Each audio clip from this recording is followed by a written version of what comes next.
Well, good morning, good afternoon, good evening to all of you. कैसे हो आप सभी दोस्तों? अच्छे हो? चलिए, जैसे हमने रिवीजन सीरीज का okay specially last topic in GST, तो इसमें अकाउंट्स एंड रिकॉर्ड्स आपने वो रिवीजन सेशन देखा होगा। नाउ आज का हम दूसरा रिवीजन सेशन, और वो है ईवे बिल। ईवे बिल का जो चार्ट है, मैंने एक चार्ट में पूरा ईवे बिल अरेंज किया है बेटा, मैंने बहुत मेहनत की है, तो चलो इसके ऊपर डिस्कशन करेंगे। और इसकी जो लिंक है आपको, ओके, ये चार्ट की लिंक नीचे डिस्क्रिप्शन कॉलम में देखिएगा। डिस्क्रिप्शन कॉलम में गूगल ड्राइव की लिंक आपको मिल जाएगी, वहां से आप ये चार्ट डाउनलोड कर पाओगे। और यहाँ पे इसका A3 पेज में आप प्रिंट आउट ले लेना। और मैं आपको एक बता दूं बेटा, कल के फोल्डर में भी ये ईवे बिल था, लेकिन थोड़ा सा मैंने चेंज किया उसके अंदर। तो ये जो नया कॉपी है ईवे बिल का पीडीएफ का, ये आपने डाउनलोड करना है। तो चलिए स्टार्ट करते हैं ये रिवीजन फटाफट। ओके, ईवे बिल का, तो यहाँ पे बेटा ईवे बिल का सेक्शन 68 एंड रूल 138 को ध्यान में रखते हुए ईवे बिल का हम डिस्कशन करेंगे। ये पूरा चार्ट को थोड़ा समझ लीजिएगा, और ये चार्ट हम कैसा डिस्कस करने वाले हैं। तो दोस्तों, ये जो चार्ट है यहाँ पे, ओके, ईवे बिल की जनरल प्रोविजंस और ईवे बिल की यहाँ पे स्पेशल प्रोविजंस, ओके, ये पूरा चार्ट में हम यहाँ पे फटाफट डिस्कस करने वाले हैं।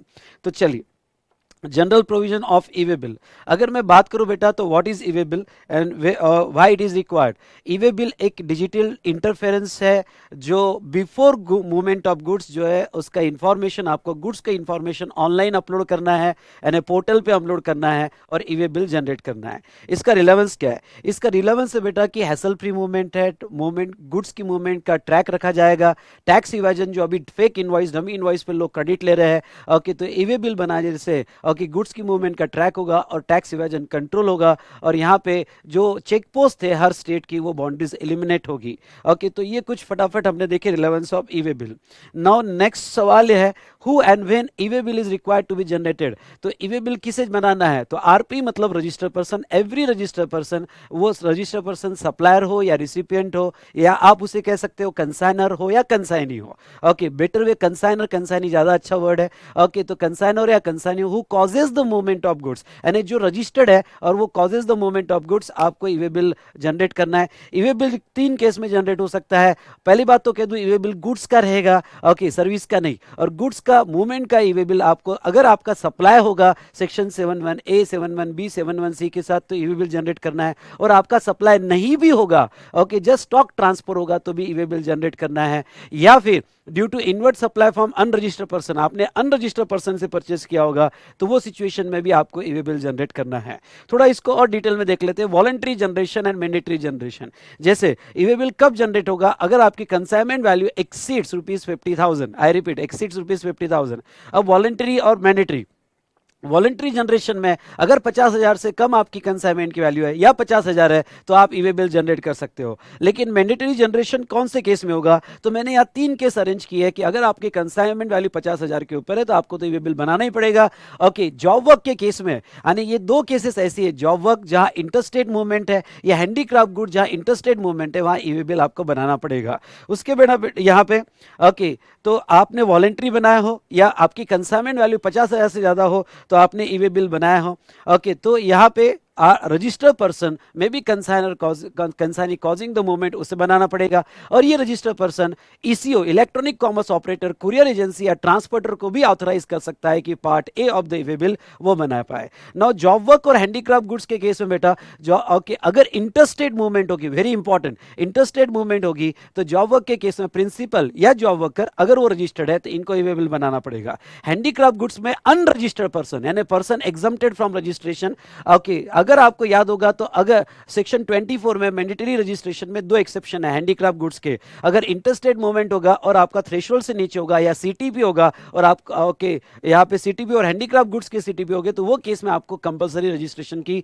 जरूरत नहीं है, अगर आप यहाँ पे थ्रेशोल्ड के नीचे हो। पर आपको पैन होना जरूरी है और उनको ईवे बिल बनाना पड़ेगा। ओके, तो इनको irrespective of the consignment value, ₹1 की भी कंसाइनमेंट वैल्यू होगी, ओके, और वो इंटरस्टेट मूवमेंट होगा और जॉब वर्क के हैंडीक्राफ्ट गुड्स हो गए, तो वो केस में ईवे बिल बनाना पड़ेगा।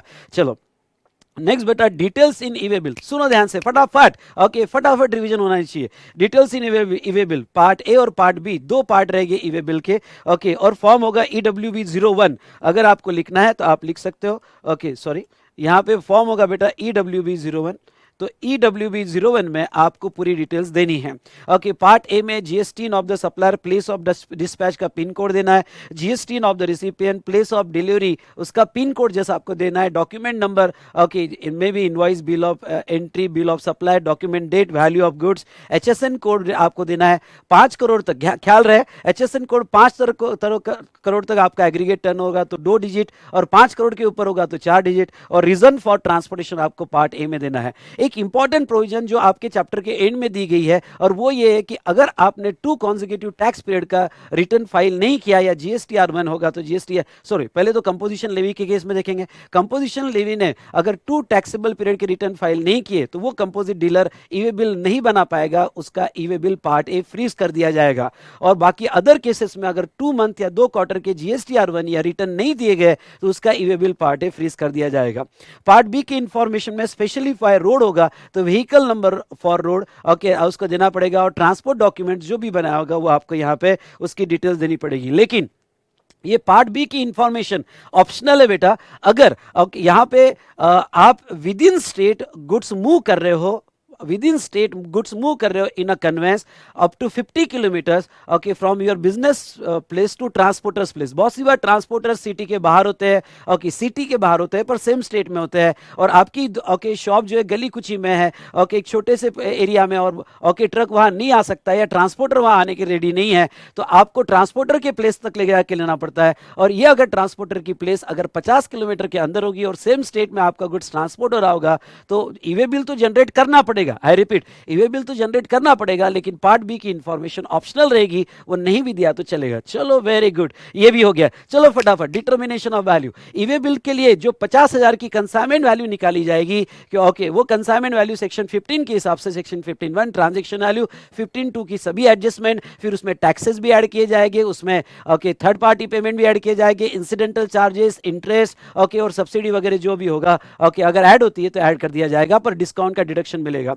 तो एज पर सेक्शन 15 उसकी वैल्यूएशन होगी। पर बहुत मोस्ट इंपॉर्टेंट पॉइंट जो आपको ख्याल रखना है, ओके 50,000 की वैल्यू निकालते वक्त आपको जीएसटी ऐड करके देखना है कि 50,000 क्रॉस हुआ कि नहीं हुआ, तो उसमें जीएसटी एलिमेंट ऐड करना है। लेकिन एग्जम्प्टेड गुड्स की सप्लाई की वैल्यू होगी तो एग्जम्प्टेड गुड्स के वैल्यू का आपको एक्सक्लूड करना है। चलो ये वैल्यूएशन हुआ। चलो next when e-way bill is required to be generated. Okay तो ईवे बिल जो है ओके रोड के केस में, रेल के केस में और एयर के केस में, ये क्वेश्चन मैंने रिपीट किया। ओके रोड, रेलवे और एयर। रोड के केस में आपको ईवे बिल जो है before movement of goods generate करना पड़ता है अगर बाय रोड जा रहा है, ओके मूवमेंट के बाद नहीं, before okay movement of goods. लेकिन रेलवे होगा, वेसल और एयरक्राफ्ट होगा तो आप पहले भी ओके बिफोर भी कर सकते हो या आफ्टर भी कर सकते हो। ओके यानी मूवमेंट स्टार्ट होने के बाद पर्टिकुलरली पार्ट बी की इंफॉर्मेशन सुनना, पर्टिकुलरली पार्ट बी की इंफॉर्मेशन आप बाद में भी कंप्लीट कर सकते हो, लेकिन गुड्स की डिलीवरी के पहले आपको एक पार्ट बी की इंफॉर्मेशन कंप्लीट करके वो गुड्स कंप्लीट करके ईवे बिल आपको हैंड ओवर करना पड़ता है,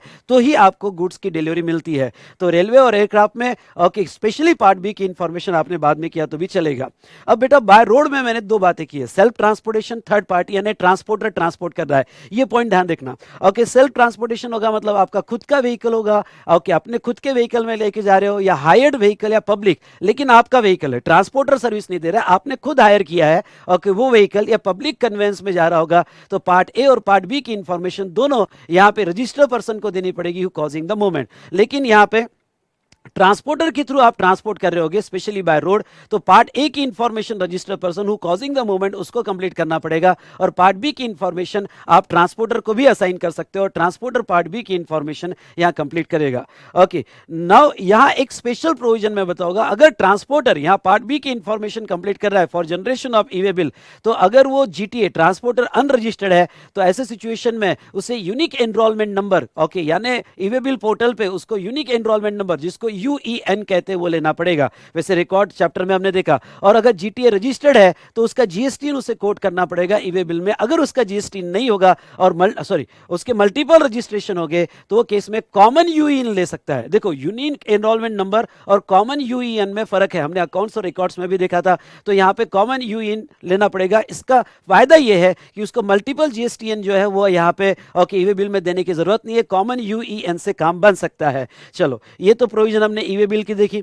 उसके बाद में validity of E way bill, come on ध्यान से देखिएगा, validity of E way bill, अगर अदर देन और डायमेंशनल कार्गो हो गए तो हर 100 किलोमीटर पे आपको ओके एक दिन मिलेगा, और एडिशनल किलोमीटर मोर देन 100 पे, फिर वो 1 किलोमीटर 2 किलोमीटर क्यों ना हो, 100 के ऊपर जितना भी होगा ओके, तो फॉर पर 100 और पार्ट दे रहा हूं आपको 1 एडिशनल डे मिलेगा, तो ई वे बिल उतना ओके यहाँ पे वैलिड रहेगा ना। और डायमेंशनल कार्गो होगा तो हर पहले 20 किलोमीटर पे एक दिन, और फिर ओके पार्ट ऑफ 20 किलोमीटर्स और 20 किलोमीटर्स पे एडिशनल 1 डे आपको मिलेगा।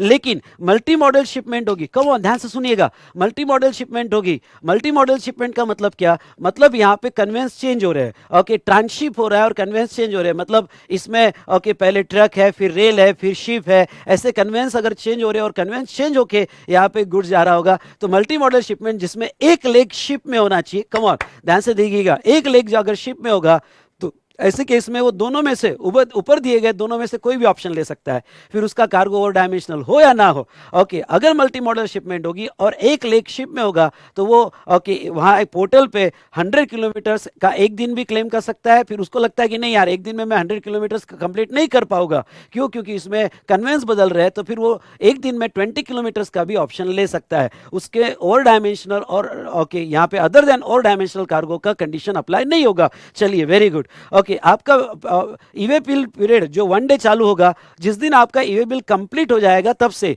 ओके यानी पार्ट बी की इंफॉर्मेशन जिस दिन ट्रांसपोर्टर कंप्लीट कर देगा तब से आपका ईवे बिल का पीरियड चालू होगा। मतलब बहुत सी बार ऐसा होता है कि आपने फ्राइडे को ईवे बिल जनरेट किया, पार्ट ए कंप्लीट किया, और आपने ट्रांसपोर्टर को असाइन कर दिया कि भाई पार्ट बी तू कंप्लीट कर ले, और उसने ओके मंडे को पार्ट बी कंप्लीट किया और आपका गुड्स मूव किया, तो आपका टाइम पीरियड फ्राइडे से नहीं बेटा, आपका टाइम पीरियड मंडे से चालू होगा जिस दिन पार्ट बी की इंफॉर्मेशन कंप्लीट होगी, और ये 24 आवर्स का काउंटिंग रहेगा। यानी क्या, ये बहुत इंपॉर्टेंट पॉइंट जो मैं यहां एक्सप्लेन करने जा रहा हूं, 10 अप्रैल को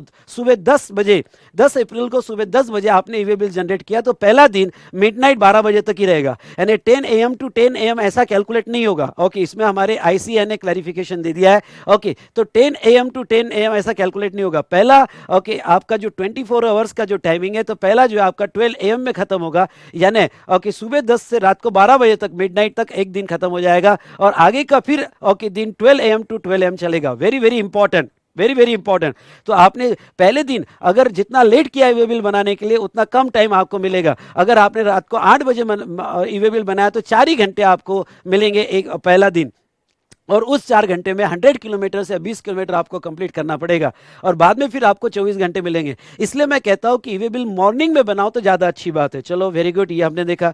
non requirement of e-way bill, e-way bill की जरूरत कहाँ नहीं है, कोई जरूरत नहीं है ईवे बिल बनाने की। नॉन टैक्सेबल सप्लाई गुड्स और नॉन टैक्सेबल गुड्स होगा, ज्वेलरी और प्रीशियस स्टोन्स हो गए तो ईवे बिल बनाने की जरूरत नहीं है। करेंसी होगी तो ईवे बिल बनाने की जरूरत नहीं है। Postal baggage, personal effect, empty cargo transported in a non motorise vehicle, movement of goods ministry of defence का होगा, शेड्यूल 3 के गुड्स हो गए, ओके कस्टम और ICD के गुड्स हो गए, कस्टम सुपरविजन में गुड्स हो गए, और बहुत सारे एग्जांपल। ये वाला पार्ट मैं चाहता हूं कि आप बुक में से पढ़ें क्योंकि बहुत सारी लंबी लिस्ट है, पर मेन पॉइंट्स मैंने यहां पे कवर किए जहां ईवे बिल बनाने की जरूरत नहीं है, बाकी आप बुक में से रेफर कर सकते हो। उसके बाद में बेटा documents to be carried by person in charge, PIC मतलब पर्सन इन चार्ज। ओके जब भी गुड्स की मूवमेंट होगी तो जो उसका ड्राइवर होगा या पर्सन इन चार्ज होगा उसने अपने साथ कौन कौन से डॉक्यूमेंट्स रखने चाहिए, तो invoice, bill of supply, delivery challan या बिल ऑफ एंट्री, ये डॉक्यूमेंट रखने चाहिए।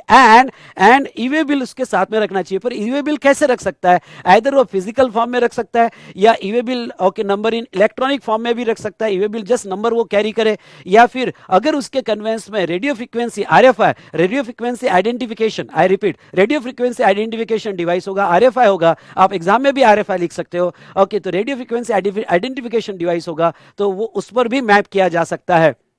लेकिन ये क्लॉज बी वाला ओके रेल और एयर और वेसल को अप्लीकेबल नहीं है। मतलब अगर बाय रेल जा रहा होगा तो वो केस में ईवे बिल नंबर वगैरह रखने की जरूरत नहीं है, या रेडियो फ्रीक्वेंसी जो डिवाइस है वो अटैच करने की जरूरत नहीं है। ओके तो क्लॉज बी जो है रेल ओके एयर और वेसल में अप्लीकेबल नहीं होगा। चलो आपका गुड्स जा रहा है और ये सब डॉक्यूमेंट लेके जा रहा है, अब हो सकता है कि बीच में इंस्पेक्शन हुआ है, तो इंस्पेक्शन ऑफ ईवे बिल कैसे, तो राइट ऑफ कमिश्नर क्या है और राइट ऑफ पर्सन क्या है। ओके कमिश्नर के राइट क्या है, तो आपके कन्वेंस को वो इंटरसेप्ट कर सकता है, रोक सकता है, ईवे बिल वेरीफाई कर सकता है। उसके बाद में रेडियो फ्रीक्वेंसी सिस्टम होगा तो उसमें वो मैप कर सकता है, और कि उसके पास एक रीडर रहेगा, रीडर रेडियो फ्रीक्वेंसी यानी आरएफआई को अटैच कर देगा और वहां से डेटा ले लेगा। Okay, right to physical verification of conveyance, वो फिजिकल वेरिफिकेशन भी कर सकता है। ओके, तो ये राइट कमिश्नर के राइट से। चलो, उसने आपके कन्वेंस का इंस्पेक्शन कर लिया, आगे क्या? तो आगे लॉ ये कहता है कि अगर इंस्पेक्शन हो गया तो उसको अपनी रिपोर्ट, समरी और फाइनल रिपोर्ट देनी पड़ेगी। वो फॉर्म आएगी EWB 03 में, आई रिपीट EWB 03 में। ओके, EWB 03 के पार्ट ए में समरी रिपोर्ट 24 घंटे के अंदर देनी पड़ेगी। सुनना मेरी बात, समरी रिपोर्ट 24 घंटे के अंदर देनी पड़ेगी, और पार्ट बी में ओके फाइनल रिपोर्ट जो है उसको 3 दिन के अंदर देनी पड़ेगी। ओके, 3 दिन के अंदर फाइनल रिपोर्ट उसको यहां पे सबमिट करनी पड़ेगी। ओके, तो दूसरा, ये तो कमिश्नर के राइट्स देखे बेटा। दूसरा, राइट ऑफ द पर्सन क्या है, यानी जो पर्सन को रोका गया तो उसके राइट्स क्या है। अगर उसको 30 मिनट से ज्यादा रोका गया तो वो EWB 04 में कॉमन पोर्टल पे ओके इंफॉर्मेशन दे देगा कि मेरा व्हीकल 30 मिनट से ज्यादा रोका गया, और वो इंफॉर्मेशन कॉमन पोर्टल पे EWB 04 में दे देगा। सर फॉर्म याद रखने, याद रहे तो अच्छी बात है, नहीं तो बहुत अच्छी बात है, लेकिन याद रहे तो मैं ज्यादा कहूंगा, सजेस्ट करूंगा कि याद रखो। Non compliance of e-way bill, आपने ईवे बिल नहीं बनाया तो क्या होगा? सेक्शन 122 के तहत ओके आपको पेनल्टी लगाई जाएगी। ओके, और पेनल्टी 10,000 और tax evaded whichever is higher, ख्याल रहे 10,000 या tax evaded whichever is higher. और सेक्शन 129 में ओके आपका गुड्स कॉन्फिस्केट कर लिया जाएगा, और 129 की प्रोसीडिंग आपके अगेंस्ट में ली जाएगी, और कन्वेंस भी कॉन्फिस्केट कर लिया जाएगा। उसके बाद में बेटा सर ये बताइए, एक्सेप्टेंस और रिजेक्शन और cancellation of e-way bill, I repeat acceptance, rejection और cancellation of e-way bill. Okay, e way bill generate हो गया, ओके तो जिसके नाम पर जनरेट हुआ मोस्टली रिसिपिएंट या सप्लायर, दोनों 72 घंटे के अंदर कैंसिल कर सकते हैं। लेकिन अगर यहां पे बिफोर डिलीवरी ऑफ गुड्स, अगर डिलीवरी आपकी 72 घंटे नहीं 2 ही दिन में जा रही है या 1 ही दिन में जा रही है, तो दोनों में से विच एवर इज अर्लियर आप कैंसिल कर सकते हो। मतलब 72 घंटा या before delivery which ever is earlier, उसमें से आप कह सकते हो कि ये मेरा ईवे बिल नहीं है, कैंसिल नहीं कहूंगा, रिजेक्ट कर दोगे। और क्योंकि भाई ये मेरा ईवे बिल नहीं है, अगर आपने 72 घंटे या डिलीवरी के पहले उसको रिजेक्ट नहीं किया तो वो डीम टू बी एक्सेप्टेड माना जाएगा, अगर आपके नाम पे निकला। और cancellation of e-way bill, generally ये सप्लायर जो जनरेट करता है ईवे बिल, वो सप्लायर हो या रिसिपिएंट हो, who causing the movement of goods, जो ये ईवे बिल जनरेट करता है बेटा, वो यहां पे ओके कैंसिल करेगा। ओके, कैंसिल कब होगा? गुड्स नॉट ट्रांसपोर्टेड, मतलब आपने ईवे बिल जनरेट किया और ट्रांसपोर्ट नहीं किया तो वो सिचुएशन में कैंसलेशन जाएगा। या फिर आपके गुड्स की डिटेल्स वो नहीं है जो ईवे बिल में दिया, तो वो ये सिचुएशन में ईवे बिल जो है यहां पे कैंसलेशन पे जा सकता है, और 24 आवर्स के अंदर आपको कैंसिल करना पड़ेगा। और can not be cancel if verified in transit, I repeat e-way bill जो है या कैंसिल नहीं हो सकता, I repeat e-way bill cancel नहीं हो सकता ओके अगर वो इन बिटवीन वेरीफाई हो गया, यानी 24 घंटे के अंदर आपके पास टाइम है कि आप कैंसिल कर दो, लेकिन इन बिटवीन वो अगर फिजिकल एग्जामिन हो गया, वेरीफाई हो गया, तो फिर आप कैंसिल नहीं कर सकते। तो ये देखो बेटा, हमने ईवे बिल के बारे में ये चीजें देखी। उसके बाद में कुछ स्पेशल केसेस, ईवे बिल के लिए स्पेशल केसेस, जैसे transshipment of goods. Transshipment of goods के बारे में अगर मैं आपको बता दूं तो यहां पे देखिए बेटा, अगर आपका गुड्स ट्रांसशिप हो रहा है, सॉरी जस्ट अ मिनट, हाँ ये डायग्राम है आपका। ट्रांसशिपोरा मतलब क्या? ट्रांसशिपोरा मतलब एक ट्रक से दूसरे ट्रक शिफ्ट हो जाएगा, यानी कुछ के इन बिटवीन, यानी आपका गुड्स निकला ओके कुछ डिस्टेंस वो एक ट्रक में जाएगा और फिर वो शिफ्ट हो जाएगा, ट्रांसशिप हो जाएगा। तो क्या यार नया ईवे बिल जनरेट करने की जरूरत है? नहीं, नया ईवे बिल जनरेट करने की जरूरत नहीं है। पार्ट ओके पहला ईवे बिल जो आपने जनरेट किया, पार्ट ए और पार्ट बी की इंफॉर्मेशन यहाँ ट्रांसपोर्टर दे देगा, यानी पार्ट ए की इंफॉर्मेशन कंसाइनर वो causing the movement of goods वो दे देगा, पार्ट बी की इंफॉर्मेशन ट्रांसपोर्टर 1 दे देगा। अब वो दूसरे ट्रांसपोर्टर के पास शिफ्ट हो रहा है, तो ट्रांसपोर्टर 1 उसी ओरिजिनल ईवे बिल में ओके पार्ट बी का जो ये है वो ट्रांसपोर्टर 1 ट्रांसपोर्टर 2 को असाइन कर देगा कि तू चेंज कर दे, और ट्रांसपोर्टर 2 जो है ओके जिसको असाइन किया गया वो इंफॉर्मेशन चेंज कर देगा। मतलब आपको नया ईवे बिल जनरेट करने की जरूरत नहीं है, सिर्फ ओके पार्ट बी की इंफॉर्मेशन जो है यहां पे ओके ट्रांसपोर्टर 2 जो है उसको चेंज कर देगा। चलो ये हमने ईवे बिल से रिलेटेड देखा। ओके नेक्स्ट बेटा यहाँ पे आ जाइए इस चार्ट पे। ये तो आपने देखा स्पेशल केस कि भाई ए की ईवे बिल बनाना पड़ेगा और बी की इंफॉर्मेशन अनदर ट्रांसपोर्टर को ओके असाइन कर दी जाएगी। बिल टू और शिप टू, ओके बहुत सी बार बिल टू शिप टू जैसे आपको पता है तो थर्ड पार्टी के डायरेक्शन पे शिपमेंट हो रही है, तो वहां दोनों का डिटेल्स दिया जाएगा ओके, यानी प्लेस ऑफ कंसाइम, प्लेस ऑफ डिस्पैच ओके, और बिल ओके जिसके नाम का है उसका भी, यानी शिप टू और बिल टू इसकी पूरी डिटेल्स ईवे बिल में दी जाएगी। और वो केस में भी एक ही ईवे बिल बनेगा, वो स्पेशल टैब है बिल टू शिप टू का एक ही ईवे बिल में किसको बिल हो रहा है और किसको शिप हो रहा है उसकी डिटेल्स दी जाएगी। उसके बाद में इनवॉइस रेफरेंस नंबर, यानी फिजिकल कॉपी कैरी नहीं करनी है इनवॉइस की तो आप ऑनलाइन इनवॉइसेस अपलोड कर सकते हो, और अगर आप ऑनलाइन इनवॉइसेस अपलोड कर रहे हो तो आपको IRN मिल जाता है, इनवॉइस रेफरेंस नंबर मिल जाता है। उसका फायदा क्या है, तो आपको फिजिकल कॉपी उसकी कैरी करने की जरूरत नहीं है और आपके ईवे बिल में वो इनवॉइस ऑटो पॉपुलेट हो जाता है। यानी अगर कोई ईवे बिल अगर इंस्पेक्ट हो रहा है तो वो सिचुएशन में बेटा, आई रिपीट, ईवे बिल अगर इंस्पेक्ट हो रहा है तो वो सिचुएशन में यहाँ पे ओके वो रेफरेंस नंबर से डिजिटल कॉपी चेक हो जाएगी, फिजिकल कॉपी कैरी आउट करने की जरूरत नहीं है। मल्टीपल कंसाइनमेंट, ये ध्यान रखिएगा, ओके ये बड़ा इंपॉर्टेंट है। मल्टीपल कंसाइनमेंट यानी एक ट्रक में अगर एक से ज्यादा कंसाइनमेंट जारी है तो हो सकता है कि यहाँ पे ओके इंडिविजुअल वैल्यू कम है 50,000 से, पर वो कंसाइनमेंट जितनी ओके वो ट्रक में जारी है एग्रीगेट वैल्यू 50,000 से ज्यादा है। आई रिपीट, एग्रीगेट वैल्यू 50,000 से ज्यादा है तो वो ट्रांसपोर्टर को EWB 01 बनाना पड़ेगा। आई रिपीट, ट्रांसपोर्टर को ईवे बिल बनाना पड़ेगा क्योंकि वो इंडिविजुअल तो 50,000 से कम है कंसाइन और कंसाइनी की, और उन्होंने ईवे बिल नहीं बनाया है तो वो सिचुएशन में अगर वैल्यू 50,000 से ज्यादा है तो ट्रांसपोर्टर को ईवे बिल बनाना पड़ेगा। दूसरा बेटा एक कंसेप्ट है कंसोलिडेटेड ईवे बिल। अब ये कंसोलिडेटेड ईवे बिल क्या है समझ लो, यहाँ पे ये ऑप्शनल है, ये कंपलसरी नहीं है, ये ऑप्शनल है। मतलब क्या कि भाई आपके ट्रक में जो गुड्स जा रहा है वो गुड्स जो जा रहा है बाय रोड ट्रांसपोर्ट हो रहा है, ओके उसमें सबने ईवे बिल बनाए हैं, यानी 10 लोगों के गुड्स जा रहे हैं और 10 ईवे बिल है, पर आपको ये 10 ईवे बिल नंबर संभाल के नहीं रखना है तो आप उसका एक मैनिफेस्ट बना सकते हैं, एक लिस्ट बना सकते हैं, और वो लिस्ट ओके जिसको कंसोलिडेटेड ईवे बिल कहा जाएगा EWB 02 में बना सकते हो। तो आपको सिर्फ EWB 02 का ओके वही कैरी आउट करना पड़ेगा, उसकी मैपिंग करना पड़ेगा, यानी ऑफिसर जब चेक करेगा तो EWB 02 से उसको सभी EWB 01 मिल जाएंगे और EWB 01 मिलने के बाद वो उसको वेरीफाई कर सकता है। तो यहां पे ध्यान रखिएगा, ट्रांसपोर्टर को EWB 01 बनाना पड़ेगा अगर एग्रीगेट वैल्यू 50,000 से ज्यादा है और ईवे बिल नहीं बने हैं, और कंसोलिडेटेड ईवे बिल भी वो जो है अगर मल्टीपल कंसाइनमेंट है तो ऑप्शनल है कि वो बना सकता है, पर ये ओनली बाय रोड अप्लीकेबल है। और कुछ इंपॉर्टेंट क्लैरिफिकेशंस,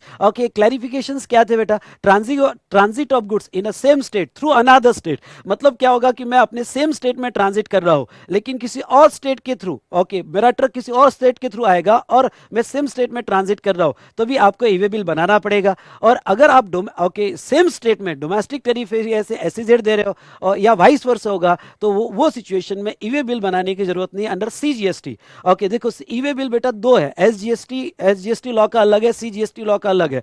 हम जो बात कर रहे हैं वो CGST लॉ की बात कर रहे हैं बेटा, और CGST में मोस्टली इंटरस्टेट मूवमेंट कवर की गई है, तो ऐसे सिचुएशन में CGST एक्ट में आपको ईवे बिल बनाने की जरूरत नहीं है। ओके उसके बाद में बेटा यहां पे देखिएगा, हाँ एक पॉइंट जो मेरे हिसाब से आपने ऐड कर देना, वैलिडिटी ऑफ ईवे बिल, ये जो वैलिडिटी ऑफ ईवे बिल पहला पार्ट था चार्ट का, यहाँ पे ये एक्सटेंड हो सकती है विद इन 8 आवर। ओके ये पॉइंट आपने ऐड कर देना, extend with in 8 hours of expiry, यानी आपको अगर ये वैलिडिटी बढ़ाना है तो एक्सटेंड हो सकती है with in 8 hours of expiry. ठीक है, तो वैलिडिटी ऑफ ईवे बिल आपके अगर चार्ट में होगा तो ठीक, नहीं तो ये ऐड कर देना कि एक्सटेंशन, तो एक्सपायरी होने के बाद आप 8 घंटे के अंदर ओके वो एक्सटेंड कर सकते हो। तो ये पूरा चैप्टर हमने देखा बेटा ईवे बिल, ये चैप्टर आपको बहुत काम आएगा, और अगर आप आपके इसके देखोगे तो मैंने हर पॉइंट एवरी पॉइंट मैंने इसके अंदर कवर कर लिया है। तो ये हमारा रिवीजन हुआ ऑन ईवे बिल। डेफिनेटली आपको इसका बेनिफिट होगा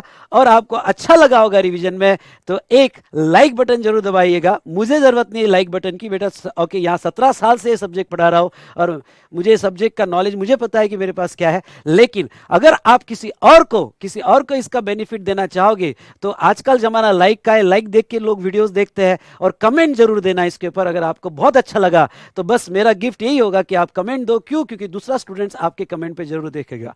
तो थैंक यू बेटा। ओके ये ईवे बिल की रिवीजन देखी, अब नेक्स्ट सेशन आएगा हमारा और कमिंग सून एक ओके मैं डेली बेसिस पे या कभी एक आधा दिन लेट भी हो जाए तो एक सेक्शन ऐड करते रहूंगा रिवीजन का। आई होप आपको ये रिवीजन अच्छी लगी होगी। All the best, thank you.